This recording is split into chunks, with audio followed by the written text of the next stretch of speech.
You know how some nights feel too quiet, almost like the world's holding its breath before something breaks? That's how it was for me, just another Tuesday. I was in my little workshop, sanding down a piece of cedar for a boat I'd probably never finish. The smell of sawdust mixed with the stew simmering in the kitchen. Simple things. The kind of night that makes an old man feel safe. The radio was mumbling some old blues tune, half static, half memory. Then the phone rang. Not the cell, the landline, the one that almost never rings anymore. I wiped my hands, picked it up and said, "This is Harold." A woman's voice answered, calm but too careful. "Mr. Denton, this is Mercy Hospital. Your son, Lucas, he's been admitted to the ER." For a second I thought I'd misheard her. My brain just froze. The world went silent except for the steady hiss of rain outside. Then I asked the only question a father can ask. "Is he alive?" "Yes, sir. He's stable, but you should come right away." That word, stable, doesn't comfort you when it's your child. It sounds like they're just buying time. I grabbed my coat, the old brown one with the missing button. My keys were somewhere under a stack of old boat plans, and my hands shook so bad I dropped them twice. Outside, the rain had turned the gravel road into a ribbon of mud. The wipers on my truck squealed across the windshield like they were crying with me. All the way to the hospital, I kept replaying the last time we spoke. It was 2 weeks ago. He called to ask if I could help fix the porch railing. I said I'd come by that weekend, but the rain came and I didn't. I thought we had time. When I pulled into the hospital parking lot, the rain hit harder. The yellow light above the entrance flickered, making everything feel unreal. I remember thinking how small the building looked, for a place that holds so many broken people. Inside, everything smelled like disinfectant and fear. A nurse behind the counter asked my name, her eyes darting between me and her computer screen. "Mr. Denton, yes, your son was brought in about 40 minutes ago, room 12 down the hall." I asked, "His wife, Jenna, is she with him?" The nurse paused. "She brought him in, then left." "Left?" I repeated. The word hit me wrong, like a knife turned slow. "Yes. She signed the admittance papers and said she had to take care of something." That didn't sound like Jenna, not the way Lucas described her. Kind, gentle, always fussing over him, but maybe people change when storms hit. I walked down the hall, past the soft beeping of machines, past faces that all looked the same, tired, waiting, praying. Room 12. The curtain was half drawn. Lucas lay there, pale under the harsh white light, bandaged arm, bruised face. My boy, my only boy, looked smaller than I remembered. "Hey, kiddo," I whispered. "You gave me a hell of a scare." He stirred but didn't wake. Doctor appeared, a young man, probably half my age. He adjusted his glasses and spoke in that rehearsed calm they must teach in med school. "Your son took quite a fall, down a flight of stairs from what we were told. Some broken ribs, a concussion, but no internal bleeding." "From what, who told you?" I asked. "His wife," he said. "She said it was an accident." I nodded slowly, trying to let that word accident sink in, but something about it didn't sit right. The doctor handed me a clipboard with the intake form. "You can review the admittance details. We'll need your signature for overnight observation." I looked down and froze. The form had a neat, curving signature beside the line marked spouse, Jenna Denton, only it wasn't Jenna's handwriting. I'd seen her sign Christmas cards, thank you notes, even the house deed. She always made her J's loop twice like little sails. This one didn't. The letters were tight, rushed, almost forced. Something about that scrawl felt wrong. Cold crawled through me, the kind that has nothing to do with temperature. I asked, "Are you sure she signed this?" The doctor frowned. "She presented ID, why?" I wanted to say everything racing through my head, but what was I supposed to say? That a father's gut knows when a storm's coming, that I could smell a lie even through hospital air.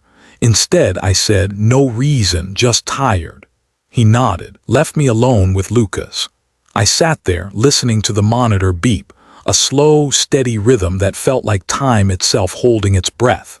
Every few seconds, lightning flashed outside the window, painting the room in silver and shadow. And I couldn't help but think about all the times I'd warned Lucas about trusting too easily, about how love can blind you faster than hate. But I never thought she'd be the storm. I leaned back in the chair, hands folded. eyes on my son's face. There's a helplessness that only a parent knows, the kind that comes when your child's in pain and there's nothing you can fix with your hands.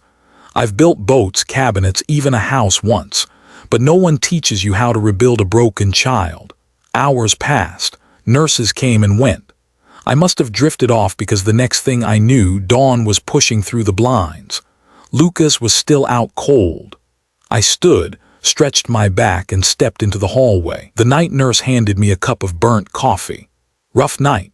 Yeah, I said. Feels like the longest one yet. I walked past the reception desk again, and that's when I noticed it. The security camera monitor behind the counter showed a playback from the emergency entrance. Timestamped 11:47 p.m. The screen flickered, but I caught it clear enough. Jenna walking out into the rain holding an umbrella. She wasn't alone. A man walked beside her, tall, coat collar up, face turned away from the camera. They didn't look like two people rushing home after an accident. They looked calm, like they'd already said what needed saying. My stomach twisted. The nurse looked up. "Sir, can I help you?" I shook my head. "No, just heading out for air." Outside, the rain had slowed to a drizzle. The sun was still hiding somewhere behind the clouds. I leaned against the truck, staring at my reflection in the wet glass. You spend your whole life thinking you'll know what to do when trouble comes. You imagine yourself strong, decisive, ready, but the truth, you never are. You freeze, you wait.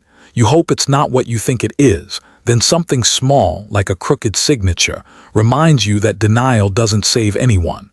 I sat in that parking lot until the coffee went cold. My hands wouldn't stop shaking. I kept seeing that strange signature over and over in my head. Whoever signed that paper wanted to be sure Lucas stayed quiet, and I intended to find out why. As I started the truck, lightning flashed again, splitting the morning sky. The storm wasn't done. It had just changed form. You know, people think justice begins in courtrooms or confession booths, but sometimes it starts right where the heart breaks. And mine, it just did. If you've ever had a moment when the world shifted beneath your feet, when a single phone call changed everything, you know this feeling. Stick around, because that call was only the beginning. And if you've ever believed that truth has a way of finding its light, you'll want to hear what came next. So take a breath with me. Let's keep going. And hey, if stories like this speak to you, you might want to stay close. There's a lot more I need to tell you. When Lucas finally opened his eyes, it was like watching someone crawl back from the edge of nowhere. His face was pale under all that harsh hospital light, his breathing shallow, every inhale sounding like it had to fight its way out of his chest. "Dad," he whispered, his lips barely moving. I leaned closer, my hand already on his arm. "Hey, son, I'm right here." His eyes flickered, tired, frightened, searching for something solid to hold onto. She pushed me. For a moment I thought I'd misheard him. "What did you say?" He swallowed hard, his voice trembling. "Jenna," she pushed me, and he was there. The words hit me like a hammer to the ribs.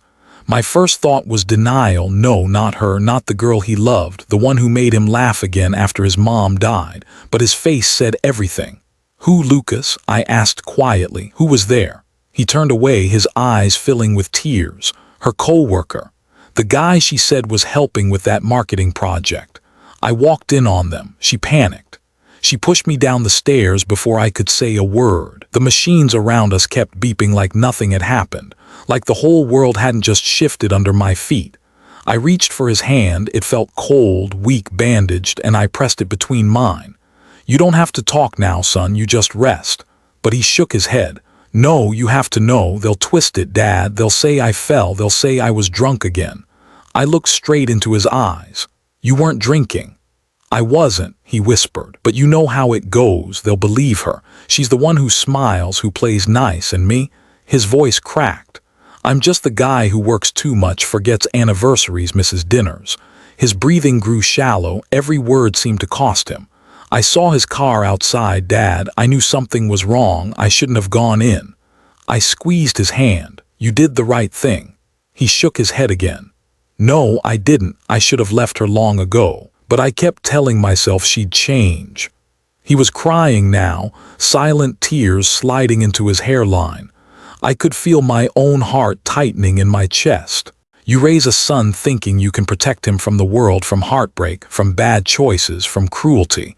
But no one ever tells you how powerless you'll feel watching him broken in a hospital bed. "Dad," he said, voice trembling, "promise me you won't tell anyone yet. I don't want to make things worse." "Worse," I said quietly. "She nearly killed you." "I know," he whispered. "But if the police think it was an accident, maybe she won't go to jail." There was still love in his voice. Even now, that's what broke me most. I didn't trust myself to speak, so I just sat there. My thumb brushed across the back of his hand where the Roman 4 line disappeared under the tape. For the first time since his mother died, I felt tears roll down my face without shame. The door creaked open. A nurse peeked in. "He needs rest," she said softly. I nodded. She stepped out, closing the door halfway. When I looked back at my boy, he was drifting off again. His breathing evened out, but his fingers were still gripping mine, like he was afraid that if he let go, the world would fall apart again. I leaned closer until my voice was just a breath against his ear. "If the world won't believe you, Lucas, it'll believe me." He didn't answer, but I saw a tear slip down from the corner of his eye. After he fell asleep, I stayed in that chair for a long time, staring at the ceiling tiles. The pattern looked like waves frozen mid-motion, just still enough to make you forget they could drown you. The clock ticked, slow and merciless. Midnight, then 1, then 2. Every hour the sound of footsteps echoed in the hallway, nurses, doctors, someone crying in the next room. I couldn't shake the image of that signature on the intake form, the handwriting that wasn't hers, the way she left right after signing it. And now he was there. Whoever he was real. I rubbed my face with both hands, trying to hold my thoughts still. All my life I believed in giving people the benefit of the doubt. My wife used to say that's both my best and worst trait. "You see good where others see trouble," she'd say. "That's your gift and your curse." Maybe she was right, because now I could feel something ugly building inside me, something cold and certain. The next morning, a detective came by. Young guy, maybe in his 30s, too polished for a town like ours. "Mr. Denton," he said, glancing at his notepad. "We just need to confirm a few details. Your son said he fell." I looked him in the eye. "That's what she told you, isn't it?" The detective hesitated. "Well, Mrs. Denton said it was an accident. She mentioned he'd been under stress lately." I almost laughed. Under stress, that woman doesn't know the meaning of the word. He frowned, pen poised. "Do you have reason to believe otherwise?" I thought about Lucas lying there begging me not to make things worse. About that fear in his voice. The kind that doesn't come from pain, but from betrayal. I clenched my jaw. No reason, just a father's worry." He nodded, wrote something down, and left. As soon as he was gone, I whispered under my breath, "A father's worry, yeah, let's call it that for now." I walked over to the window. The sky outside was gray again, heavy with the kind of rain that doesn't just fall, it lingers. There's something about storms that makes truth harder to ignore. In the reflection on the glass, I saw my own face, older than I remembered, lines deeper, eyes darker. I used to think the hardest part of growing old was loneliness. I was wrong. It's watching the people you love get hurt and realizing the system that's supposed to protect them won't lift a damn finger. My son's right. They'll believe her, the charming wife, the perfect smile, the crocodile tears, but me. I've spent 40 years building things that don't break easy, boats that can ride out storms, floors that don't crack under pressure. And I've learned one thing: when something looks solid, it's usually hollow underneath. You just have to know where to knock. I sat back down beside Lucas. He stirred, his hands searching for mine even in sleep. "Don't you worry, kid," I whispered. "You rest. Let them think it was an accident for now. Let them all get comfortable." My voice grew lower, steadier.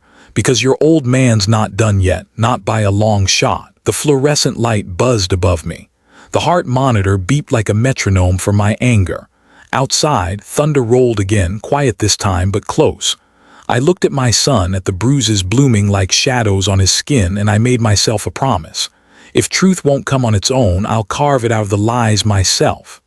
I stood, pulled the curtain shut, and glanced once more at that clipboard with the forged signature. It wasn't much. just ink on paper, but it was a start.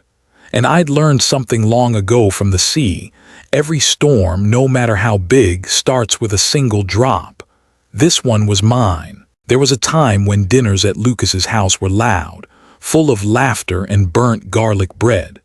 Now when I think back, all I remember is silence, the kind that hums just beneath the sound of silverware. I used to sit at their table across from Jenna and tell myself everything was fine. The roast was always perfect, the wine poured just right. But every time I looked up, she was somewhere else. Her eyes weren't on my son, they were on her phone or the window, or nowhere at all. I should have seen it then, the distance. The way she flinched when he reached for her hand, but I didn't want to see it. There's something about being a father that makes you believe you can fix things just by staying calm. You tell yourself, don't stir the water, don't embarrass the kid, let him figure it out. So I smiled, cracked a few jokes, and pretended not to notice how cold the air felt in that room. One night after dinner, Lucas went to take out the trash. Jenna started clearing the plates. I stood up to help, and that's when I smelled it. Cologne, not his. It wasn't even subtle, the kind of smell that clings to someone that doesn't belong in your kitchen after 9 at night. I remember the way my throat tightened. I wanted to say something, anything, but I didn't. I just dried my hands on a towel and told her good night. That silence still echoes. When I got home that night, the old house felt heavier than usual. The sound of the waves outside, the creak of the wood floors, all of it reminded me of when my wife, Mary, was still alive.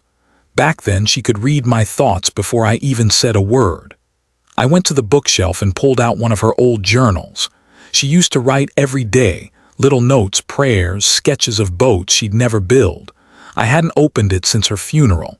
The leather was cracked, soft from age. I flipped through until I found a page marked with a pressed flower. The handwriting was neat, steady, still full of warmth. It said, "You can't protect by pretending not to see." I sat there for a long time, staring at that line. Back then, I thought silence was kindness. I thought if I kept my mouth shut, I was giving Lucas space to live his own life.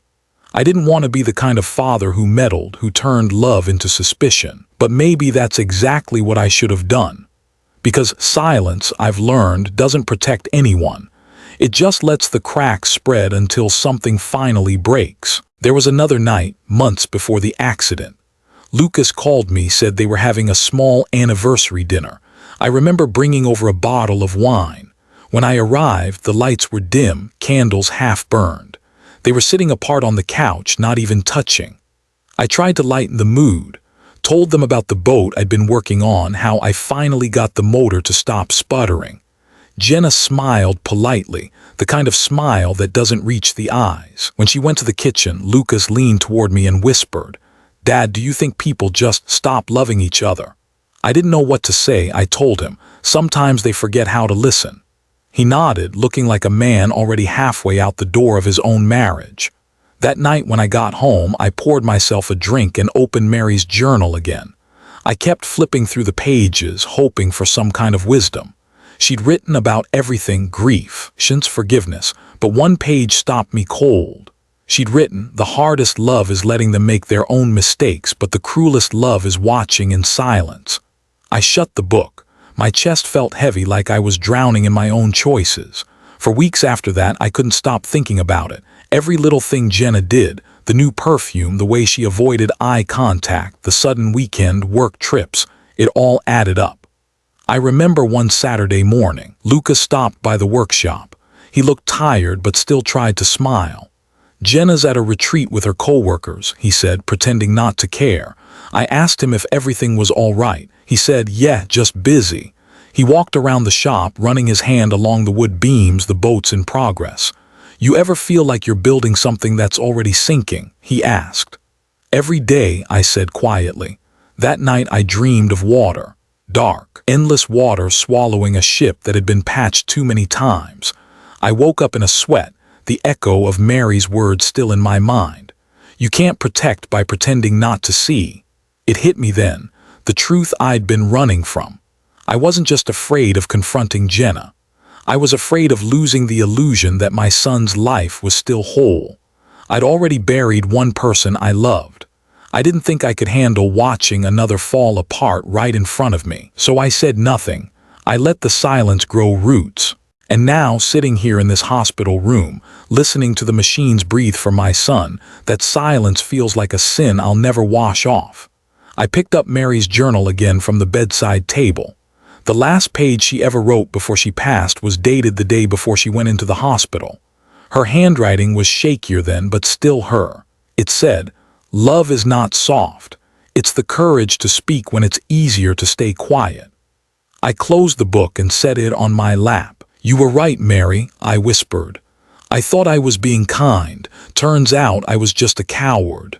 Outside the window, the rain had started again, soft and steady against the glass. It sounded like the ocean used to when I worked late at the docks, calm on the surface, dangerous underneath.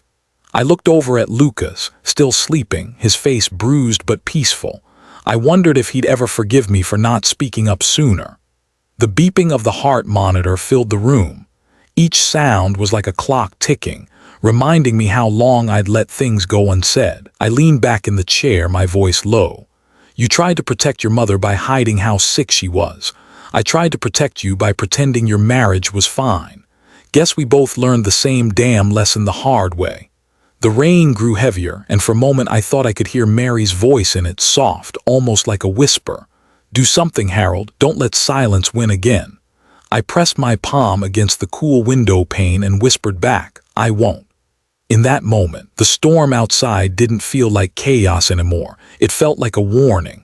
A call I'd been ignoring for far too long, and deep down I knew this wasn't over, not by a long shot, because silence had already taken enough from me. This time it would answer back. By the time I pulled into Lucas's driveway, the rain had turned the street into a mirror of broken lights. The house looked darker than I remembered, windows black, porch light flickering like it couldn't decide whether to stay alive or give up. I stepped out of the truck, boots splashing into shallow puddles, and walked up the path. The key was still in my pocket, the spare one he'd given me years ago just in case. I used it. The smell hit me first, wine and something metallic underneath, like pennies in warm water. Then the quiet. A house shouldn't be that quiet. I called out, "Lucas." Nothing. Only the soft hum of the refrigerator and the rain tapping on the glass door. That's when I saw it. A smear of dried blood on the bottom step of the staircase. Small but dark, like it had been there too long. I crouched down, touched it with my finger, and felt the rough grain of the wood underneath. My hands started shaking, not from fear but from knowing. It wasn't just a fall. I looked around the room, the shattered wine glass near the coffee table, the half-burned candle still flickering on the counter, a faint perfume in the air that didn't belong to my son. Then my eyes caught something on the couch, a men's dress shirt, folded once but clearly not Lucas's size. I picked it up, held it close to my face. Expensive fabric, and the scent musky, sharp, confident. The kind that announces itself before the man does. I felt my stomach twist. The room seemed to close in, every shadow stretching longer than it should. The clock ticked like a hammer. I knew I shouldn't be there, shouldn't touch anything, but a father doesn't think about rules when the world's already taken one swing too many at his family. I took out my phone and snapped a few photos, the stain, the glass, the shirt. The evidence of a truth no one wanted to admit. Just then a voice came from behind me. "Harold." I turned fast. It was Mr. Reeves, the neighbor. 75, retired cop, still walks like he's on duty. His old raincoat was soaked through, hat dripping. "Didn't mean to startle you," he said, stepping closer. "Saw your truck out front, thought you might be here." I nodded. "Yeah, just trying to understand what the hell happened." He sighed. "I figured you'd come. Listen, I was home that afternoon, heard yelling loud, a man's voice, then Jenna's, couldn't make out words, just tones, then a scream." He paused. A few minutes later, I saw Jenna run out the door with someone. She was holding him up. Looked like Lucas, but it was raining hard to be sure. My chest tightened. "You're sure it was her?"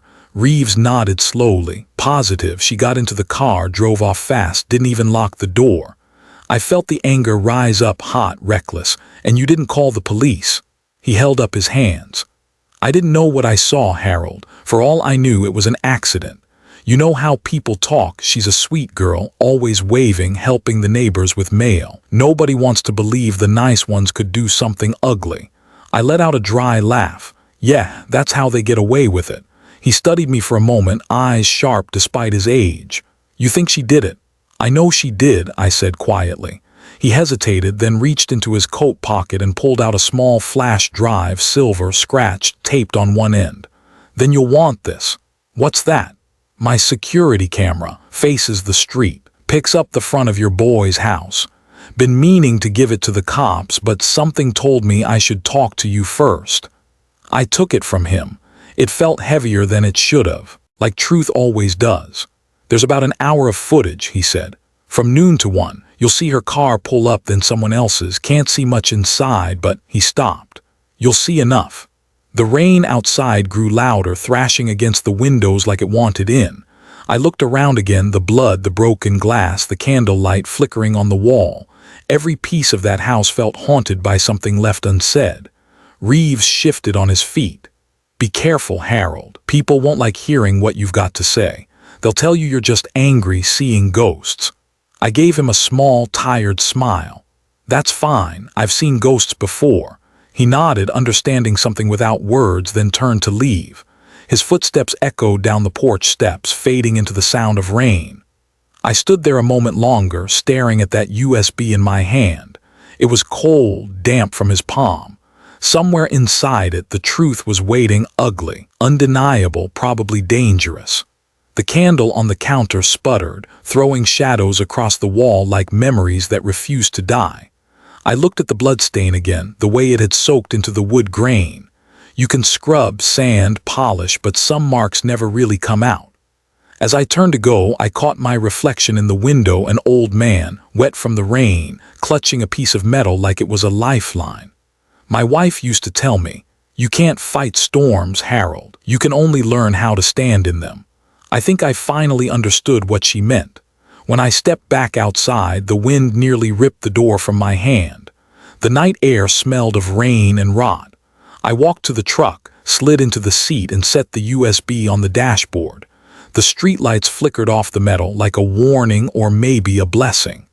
For a long minute, I just sat there, listening to the storm. Then I whispered to myself, all right, son, let's see what they try to hide. I started the engine. The headlights cut through the rain like two small swords, trembling but steady. And as I drove off into the night, the house behind me disappeared into darkness, taking its secrets with it, at least for now. But that little flash drive, that was the first crack in their perfect lie. And I planned to make it wide open. Father Patrick always kept his church unlocked, even at night. Said a locked door was an insult to heaven. I found him sitting in the front pew, head bowed, hands clasped like he'd been waiting for me. The candles flickered along the walls, throwing long shadows that made the place look older than it was. He looked up when I walked in. Harold, he said softly, I heard about Lucas. I'm so sorry. I nodded, too tired to pretend I was holding it together. He's alive, but barely. They're calling it an accident. He sighed. That kind of sigh only priests and old men know, the one that sounds like they've seen too much and can't fix any of it. God's justice is slow, he said. I looked right at him. Then a father's justice better move faster. He didn't argue, just studied me for a moment. Whatever you're thinking of doing, be careful. Vengeance is a fire that never knows when to stop burning. I half smiled. I'm not looking for vengeance, Father. I'm looking for truth. He reached out, a hand on my shoulder. Then write it down, he said. Every detail, every word you remember. Truth has a way of slipping through memory unless you tie it to paper. That's how it started, the journal. That night I sat in the truck outside the church, rain drumming against the windshield, and opened an old ledger from my workshop. First line I wrote was simple. If no one else will remember, I will. The USB Mr. Reeves gave me sat on the seat beside me. I kept glancing at it between sentences like it might start whispering the answers on its own. When I got home, I made coffee, loaded the footage on my laptop. It was grainy rain streaking across the lens, headlights flashing, but there it was, Jenna's car. Then a second one pulling up behind it. A man stepped out, tall, wearing that same coat I'd seen hanging over the couch. He followed her to the porch. A few seconds later, the front door opened, and the light inside spilled out onto the driveway like a wound. Then nothing, just darkness. I sat there, frozen. The video looped back to the beginning. That was all the proof I needed, but apparently it wasn't enough for anyone else. The next morning, I went to the station. The desk sergeant looked like he'd rather be anywhere else. I told him everything, the fight, the blood, the shirt, the video. He clicked his pen twice, wrote a few notes, and said, "We appreciate your concern, Mr. Denton, but from what we can see, this looks like an accident." "An accident?" I repeated. "You haven't even looked at the damn footage." He gave me that polite, tired smile people use when they've already stopped listening. "We'll review it if it becomes relevant." I leaned forward. "It's relevant now." "Sir," he said, lowering his voice, "sometimes people see what they want to see. I understand you're upset." I cut him off. "My son's lying in a hospital bed because someone pushed him down a flight of stairs. You think I want to see that?" He looked down, closed the file. That was the end of it. When I stepped back outside, the rain had picked up again, steady, cold, relentless. I stood under the overhang, watching it blur the parking lot lights into streaks of gold. That's when I felt it, a vibration in my pocket, my phone, no caller ID, just a voice, low and sharp. "Stop asking questions, old man, let it go." Then silence. I didn't even realize I was gripping the phone so tight until my knuckles cracked. For a moment, I just stared at the dark screen, listening to my own heartbeat. Then I slipped the phone into my jacket and whispered, "You called the wrong old man." When I got home, I wrote it all down, the date, the time, the exact words. Every page of that notebook started to feel like rainwater rising in a barrel, one drop at a time, slow, inevitable. I printed out stills from the video, circled faces, mapped times, listed license plate numbers I thought I recognized. The smell of coffee and ink mixed in the air. My workshop looked more like a crime board than a place for building boats. At some point, I realized I couldn't do this alone. That's when I thought of Liam Kerr, an old detective I used to do carpentry work for back when his kids were little. Retired now, but sharper than anyone still wearing a badge. I called him that night. "Liam," I said, "I need a favor." He chuckled. "You sound like a man who's about to ruin someone's evening." "Not ruin," I said, "reveal." He got quiet. "What's going on, Harold?" "My son was pushed," I said, "by his wife and her friend, and no one believes me." He didn't hesitate. "Bring me what you have." The next morning, I drove 2 towns over to his place, a little house by the marsh, blinds half drawn, coffee always on. I handed him the USB, my notes, everything. He read through the first few pages, then looked up at me. "You've got something here, not enough for court, but enough for curiosity." "That's all I need," I said. He nodded. "I'll dig quiet. If I find anything, I'll call." When I left his house, the rain started again, softer this time, more like a whisper than a warning. The windshield wipers moved back and forth like a heartbeat trying to calm itself down. At a red light, I caught my reflection in the glass. I didn't look like the man I used to be. There was something colder in my eyes now, not hatred, but clarity. They thought an old man wouldn't notice, that I'd sit quietly, grieve, fade. But grief, when you hold it long enough, turns into something sharper, something that remembers. When I pulled into my driveway, I sat there a while, just listening to the rain on the roof. Then I opened my notebook again and wrote one more line. "If justice won't come, I'll go find it myself." The candle on the kitchen counter was still burning from the night before, small, steady, defiant. And in that dim light, I realized something. Faith isn't about waiting for miracles. It's about becoming the reason they happen. The night I went back to Jenna's house, the rain had finally stopped, but the world still smelled like thunder. The kind of air that's heavy, thick with things unsaid. I carried a small bouquet of white lilies, Mary's favorite, and tucked deep inside the wrapping, a recorder the size of a lighter. Old habit from years working with engines. Hide what matters where no one looks. The porch light was on. Through the curtains, I could see shadows moving, 2 figures close together talking. I took a slow breath and knocked. It took her a while to open the door. When she did, she looked like someone trying too hard to play calm. Her lipstick was perfect, her hair too perfect. "Mr. Denton," she said, smiling tight, "this is a surprise." "Didn't mean to drop by uninvited," I said, handing her the flowers. "Just wanted to thank you for taking Lucas to the hospital. Not everyone would have done that." Her eyes flickered. "Of course, I was just doing what anyone would." A man's voice came from the living room. "Jenna, who's that?" She turned slightly, her tone softening. "Just Lucas's father." Then he appeared, Blake, mid-30s, slick suit, the same cologne that had clung to that shirt on the couch. He smiled like he was shaking hands with a ghost he didn't believe in. "Mr. Denton," he said, extending his hand. "I've heard so much about you." "I bet you have," I said, shaking it. "Seems like we've both been close to the same people."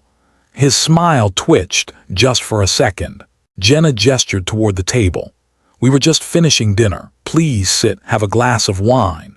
"Sure," I said, settling into the chair across from them. The candle between us flickered, throwing long shadows across their faces. On the table, papers lay half-folded, a real estate agreement, still damp with fresh signatures. "So," I said lightly, nodding at the documents, "you're selling the house." Jenna straightened. "Just simplifying things. Too many memories here." I said. "I can imagine." I took a slow sip of the wine she poured. It tasted expensive, like something chosen to impress someone with more money than heart. "You know," I continued, "it's funny you'd think about selling, after all the work Lucas put into this place." Her eyes narrowed slightly. "He always wanted to move somewhere bigger, near the city." I leaned forward. "Is that what you told him before or after you pushed him down the stairs?" The silence that followed could have frozen fire. Jenna's breath caught. Blake stiffened. "Excuse me," she said, voice sharp. "You heard me," I said. "You pushed him and then you called your friend here to clean it up." Blake rose from his chair, jaw tight. "I think you should leave." "Sit down," I said quietly. "You might want to hear this first." I reached into my coat pocket, pressed the small button on the recorder hidden under the flowers. Soft click broke the silence, then came the sound of a man's voice. Blake's voice. "She won't wake up again." His eyes went wide. Jenna froze, her hand hovering over her glass.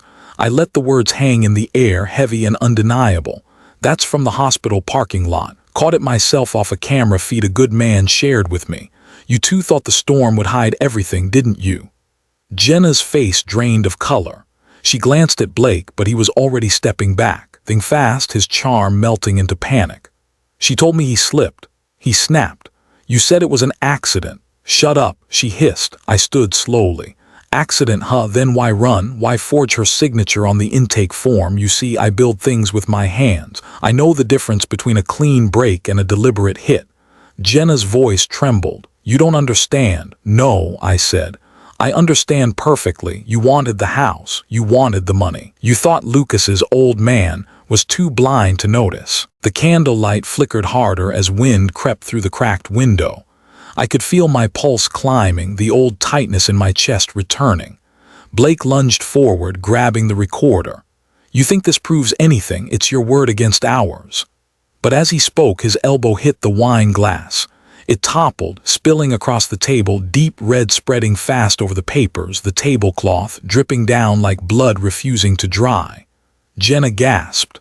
Blake cursed. I just watched. It felt almost poetic, like the truth had finally bled out of them. I whispered, "There's your confession." My chest tightened again. I gripped the edge of the table to steady myself. The room swam for a second, the wine, the candle, the papers blurring together. Jenna's voice faded to a distant hum. "Mr. Denton, are you all right?" I tried to answer, but my breath caught. My heart kicked once hard, then stumbled. I felt myself sway, knees weak. The last thing I saw was Blake's face, not guilty, not scared, just angry that the plan was slipping. Then everything went dark. When I came to, I was lying on the floor. Someone had opened a window, cold air rushed in, cutting through the smell of spilled wine. The candle was still burning on the table, a single stubborn flame refusing to die. Jenna and Blake were gone, but the recorder was still there, still on. Still red light blinking. I sat up slowly, chest aching, breath ragged. My fingers brushed the lilies, petals torn, bruised, but still white. I picked up the recorder, pressed it to my chest, and whispered, "You'll speak for me if I can't." Then I looked at the crimson stain spreading across the tablecloth, wine, blood, whatever it was, and realized something. Justice doesn't always shout. Sometimes it whispers in the dark, waits for the right moment to be heard. And I wasn't done yet. Not by a long shot. By the time I was strong enough to walk again, the bruises had faded, but the anger hadn't. It sat somewhere deep inside me, not burning anymore, just steady, like coals waiting for the right wind. So I decided to do something old-fashioned. I invited everyone to dinner. Jenna, Blake, her parents, a few relatives, even Father Patrick, said it was a supper of prayer, a chance to thank God that Lucas was still alive. They came. Of course they did. People like that always show up when they think the show's about them. The table was set the way Mary used to do it, the good plates, candles down the center, the big oak table polished so smooth you could see your reflection. I'd built that table 40 years ago. Funny how something made to hold family could end up holding truth instead. When they arrived, I greeted everyone with a smile. My voice calm, my hands steady. Even Blake looked relieved, like the old man had finally gone soft. "Please," I said, "sit. Let's eat first, then we'll pray." The rain had started again outside, soft but constant, tapping the windows like a clock counting down. I poured the wine myself, filled every glass except my own. I'd had enough of red for a while. Jenna sat across from me. She looked lovely as always. Some people mistake beauty for innocence. She didn't notice the small projector set up on the sideboard, hidden behind the flowers. We made small talk. Or rather, they did. I just listened. Blake boasted about a new business opportunity. Jenna smiled too much. Father Patrick asked about Lucas's recovery. Then halfway through dinner, I cleared my throat. Before we blessed the meal, I said, "I want to share something." The lights dimmed. The small projector flicked on, casting shaky black and white footage onto the far wall. The room went quiet. First came the sound, muffled at first, then clearer. Jenna's voice, Blake's voice, laughter, then a door slamming, and finally the part I'd listened to 100 times. "Blake, she won't wake up again." The room froze. Jenna's fork slipped from her hand. It hit the plate with a sound that sliced through the silence. Blake's jaw clenched, but his eyes darted, searching for some escape that wasn't there. I just sat back, watching them both through the candlelight. "Funny," I said quietly, "how the truth always sounds louder when it's finally played out loud." Blake pushed his chair back. This is out of context." "Out of context," I said. "Then maybe this will help." The footage rolled again, the front porch, the storm, the two of them stepping into the light, her hand on his arm, his coat over her shoulders. The timestamp, 15 minutes before Lucas fell. No one spoke, not even Father Patrick. And then from behind the curtain, a voice broke the silence. "Dad." Everyone turned. Lucas stood there, leaning on a crutch, pale but standing. His eyes met mine, and for the first time in months he smiled. "You believed me," he said softly, "when no one else did." I couldn't speak, I just nodded. He turned to Jenna. "I loved you," he said, his voice breaking, "and you nearly killed me." Jenna's lip trembled. "Lucas, don't," he said. "You don't get to say sorry when the blood's still on your hands." That's when the front door opened. 2 officers stepped in, followed by Mr. Reeves, raincoat dripping, hat in hand. He gave me a small nod, the kind men share when something heavy is finally done. "Mr. Denton," the officer said, "we have warrants for Jenna and Blake Holloway." The sound of the handcuffs clicked sharp against the quiet room. Jenna began to cry, whispering things that no one really heard. Blake said nothing, just stared at me like he was seeing, for the first time, the cost of underestimating an old man. As they led them out, I caught Reeves's eye. "You kept your word," I said. He shrugged. "You kept yours." The room emptied slowly after that. One by one, the guests found excuses to leave. The candles burned low, puddles of wax collecting like tears on the tablecloth. When the last door shut, it was just me and Lucas. He looked at me for a long moment. "You could have gone further, Dad. You could have made them pay." I smiled faintly. "I did, just not the way they expected." He nodded, eyes glassy. "Stronger than I'll ever be." "No," I said. I just had more time to learn what strength really is. We sat there in silence. The rain picked up again, streaking down the window. The projector's light flickered out. Only the candles remained. After a while, Lucas stood, slow but steady, and placed his hand on my shoulder. "Let's go home," he said. I glanced at the table one last time, the empty chairs, the half-full glasses, the ghost of everything that used to be. "Yeah," I said, "let's." As we walked out into the rain, I thought about Father Patrick's words, "God's justice is slow." Maybe so, but sometimes God just needs a little help remembering who deserves it first. And that night, justice didn't wear a badge or a robe. It wore a father's heart and a son's forgiveness. The morning after the dinner felt quieter than it should have. The rain had stopped, but the air still carried that heavy, hollow kind of calm that follows a storm. The kind that doesn't feel like peace, just silence pretending to be it. When I opened the front door, the newspaper was already on the step. The headline stretched across the top in bold black letters: "Architect and partner arrested for attempted murder." Below it was a picture of Jenna and Blake handcuffed, faces half hidden from the cameras. My coffee went cold before I even took a sip. The whole town had been buzzing since last night. Phones ringing, whispers flying. Folks who used to nod at me at church were probably locking their doors tighter now. By noon, someone knocked. It was Mr. Reeves, my old neighbor, the one who'd given me the camera footage. He looked tired too, hat in hand, the same way men look when they've seen justice but still feel the weight of it. "Harold," he said softly, stepping inside. "I heard the news. You did what needed doing." I nodded, though it didn't feel like victory. "Yeah, guess so." He looked at me for a long moment. "You all right?"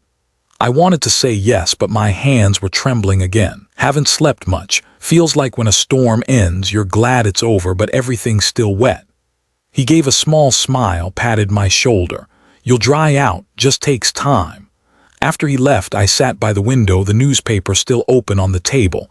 The ink had smudged from my fingers, leaving dark streaks that looked like something between guilt and relief.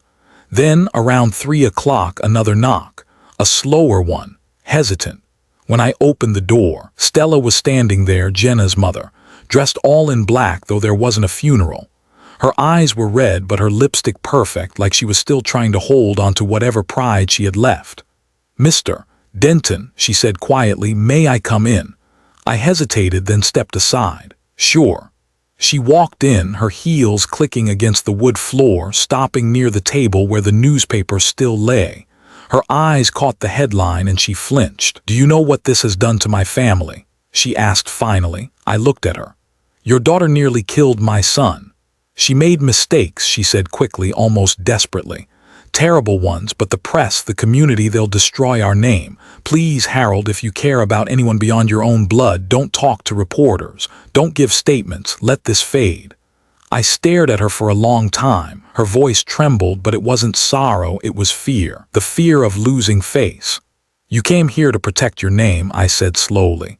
"I came here to protect my son's life." She swallowed hard. "You don't have to ruin us." I shook my head. "I didn't destroy your name, Stella. I saved my son's." Her eyes filled, though I don't think it was remorse. Maybe realization, maybe shame. She turned toward the door, pausing just long enough to whisper, "You'll see. They'll blame you too. People always need someone to hate." When the door closed behind her, the house felt colder. I sat back down, hands shaking, staring at the candle still burning on the counter from last night. It had burned so low that the wax had spilled over the edge, hardening in crooked streams. Outside, a few neighbors walked by, their voices low. One of them glanced at my window, then quickly looked away. I could already feel it, how the story would twist. The vengeful father, the obsessed old man. Small towns love you quiet and obedient. They don't know what to do when you speak up. The phone rang twice that evening. Reporters, probably. I didn't answer. Instead, I sat in the workshop. The air smelled of wood and oil and dust, honest things, things that didn't lie. On the bench lay the journal I'd been keeping since that first night. I flipped through the pages, every date, every detail, every drop of rain that had fallen on this story. The last page was blank. I picked up my pen and wrote one final line: "Justice isn't loud. It just keeps standing after everyone else leaves." When I looked up, the candlelight flickered across the wall, casting my shadow against the wood. For a moment it looked like Mary standing beside me, or maybe I just wanted to believe that. Outside, thunder rolled again, faint and far away. Not a storm this time, just a reminder that some silences don't mean peace. They mean the world's waiting to see what you'll do next. I blew out the candle. The smoke curled upward, twisting, fading into the dim. And in that darkness, I felt something small but certain, not triumph, not joy, just truth finally settling where it belonged. The mornings were quieter now. No sirens, no phone calls, no whispers bleeding through the town. Just the sound of hammers, the scrape of sandpaper, and the smell of pine. Lucas and I had gone back to the workshop, his idea. Said he needed to do something that wasn't about surviving. So we decided to build a boat. Not a big one, not meant for fishing or showing off. Just a small white rowboat, light enough for 2 kids to carry. We planned to give it to the orphanage by the docks, the same one Mary used to send donations to every Christmas. The first day we started, Lucas struggled to lift the planks. His left leg was still stiff from the fall. I told him to sit down, rest, but he just smiled. "You did the heavy lifting for most of my life," he said. "Let me return the favor for once." So I let him. We worked in silence most of the time, the kind that doesn't hurt anymore. Every strike of the hammer felt like something old cracking open, making room for something new. By the second week, the boat was beginning to take shape. The ribs curved perfectly, the paint shone white under the morning sun. On the bow, Lucas carved a small word, grace. He said it fit. When we stood back to look at it, he exhaled. "You know, Dad, I used to think strength was about how much pain you could take, but maybe it's about how much good you can build after." I nodded. "Your mother would have liked that." He smiled, and for the first time in a long time, I saw the same light in his eyes that he had as a boy, the one that made me believe every storm eventually runs out of rain. One afternoon, while he was out getting more varnish, the mail arrived. Among the bills and flyers was a letter. No return address, but I recognized the handwriting right away. Jenna. I sat at the table for a long time before opening it. The paper trembled in my hands, not because I was angry, but because I wasn't sure what I'd feel anymore. It began with Mr. Denton, formal, distant, but by the second paragraph her words cracked open. She wrote about guilt, about waking up every night hearing the sound of his body hitting the stairs, about praying for forgiveness in a place where even prayers felt heavy. She said she wasn't asking for pity, only to say she understood now what she'd destroyed and what she could never get back. She ended it with, "Tell Lucas I hope he builds something beautiful, something that doesn't break." For a moment I almost folded it carefully, thought maybe I'd keep it. But then I looked at the boat outside, glowing white in the sunlight, and I knew some things didn't need to be saved. I struck a match, held the corner of the letter until the fire ate the words. The ashes curled, black to gray, then disappeared. That night I wrote in my journal, the same one that had carried all the pain and details and doubts. But this time, the page didn't start with a date or a list. Just one line, "Character is the only wealth worth passing on." I sat back and read it twice. It felt like something Mary might have said, like she'd been whispering it all along. The next morning, Lucas and I brought the boat to the orphanage. The kids gathered around, their laughter bouncing across the water. One of them, a little girl with hair like sunlight, asked, "Did you make it for us?" Lucas nodded. "We made it for anyone who still believes broken things can float." They helped us push it out onto the bay. The white hull caught the light, bright against the calm water. It drifted for a moment, then steadied like it knew where it was going. We stood there watching until it was just a small dot in the distance. Lucas leaned on his crutch, quiet for a while. "Think she'll ever find peace, Dad?" I looked out at the horizon. "Maybe, but peace doesn't come from being forgiven. It comes from choosing to live differently when you get the chance." He nodded. "Then I guess this boat's her chance, too." We walked back through the garden behind the workshop, Mary's old garden. I'd started planting again, just a few rows of white roses and lilies. The soil was rich from the rain. The petals caught the morning light, soft and steady. Lucas paused beside me, crouched down, touched one of the blossoms. "They're beautiful," he said. "Yeah," I said. They always come back. For a while, we just stood there, father and son, side by side in the quiet. The boat was gone now, just ripples where it had been. But the garden was full and the sunlight warm, and the silence, for once, didn't hurt at all. It's been a year now. Funny how time moves after a storm. You don't notice the calm at first, it sneaks in slowly like morning light through an old curtain. Lucas healed. Not completely, his leg still stiffens when it rains, but enough to stand tall again. Enough to find purpose. He took the old workshop and turned it into something better. A place where kids with disabilities could learn to build things with their hands. Tables, benches, birdhouses, toys. He said, if wood can be reshaped, maybe people can too. Every morning, the laughter of those kids fills the yard. Hammers tapping, saws humming, the kind of music that makes silence feel like peace instead of punishment. I help where I can, mostly sanding, sometimes fixing what the younger ones break. But I let Lucas lead. It's his turn now. His voice carries the same tone mine once did when he was small, patient, steady, a little proud even when he's pretending not to be. Sometimes I sit at the same bench where everything began, the one by the window. The wood's worn smooth from years of work, the grain still holding old stories in its lines. The lantern on the table's one Mary bought when we were first married. Still works. Still gives off that soft, honey-colored light that makes the whole room look warmer than it really is. I light it every evening before we close. And every time I do, the shadows on the wall dance together, mine and Lucas's, overlapping, blending until you can't tell where one ends and the other begins. That's how it should be, I think. The best part of a father isn't what he builds, it's what stays standing after he's gone. Tonight, rain started again, light and steady. Not the kind that destroys, just the kind that reminds you life keeps washing forward. Lucas was still in the back room with the kids, showing them how to sand an edge smooth without cutting into the heart of the wood. I opened my journal one last time. The pages were nearly full, notes, sketches, prayers, every thought I hadn't said out loud. On the very last page I wrote, God doesn't punish quickly, but a father doesn't look away. I stared at the words for a long time, let them sit there like the last nail in a finished piece. Then I closed the book, ran my hand over the cover, and blew out a breath I'd been holding for a whole year. When Lucas came out, he was covered in sawdust, grinning like a kid. You staying late again, old man? He teased. I smiled. Someone's gotta make sure you're teaching those kids right. He shook his head, laughing. You can't help yourself, can you? Nope, I said. Not when there's still work worth doing.